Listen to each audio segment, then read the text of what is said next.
भोग और प्रसाद में क्या अंतर है?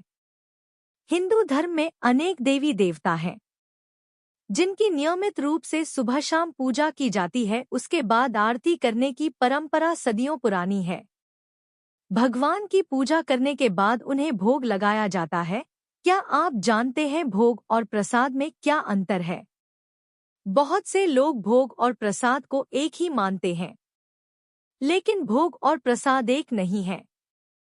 आइए जानें, भोग और प्रसाद में क्या अंतर है। एक, भोग क्या होता है?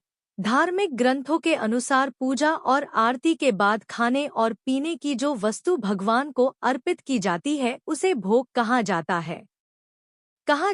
भगवान के समक्ष भोग रखकर कुछ देर के लिए यूं ही छोड़ देना चाहिए, जिससे भगवान उसे ग्रहण कर सकें। 2. प्रसाद क्या होता है? धार्मिक ग्रंथों के अनुसार भगवान को जो भोग लगाया जाता है और कुछ देर बाद उसे उठाकर सभी में वितरित किया जाता है, वह चीज प्रसाद कहलाती है।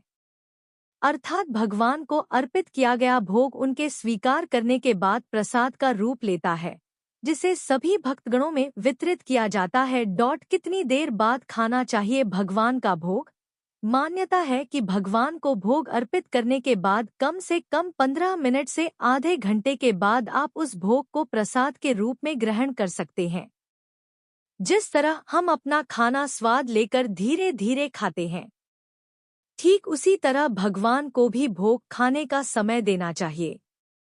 भगवान को चढ़े भोग को उसारने के तुरंत बाद खा लेना चाहिए।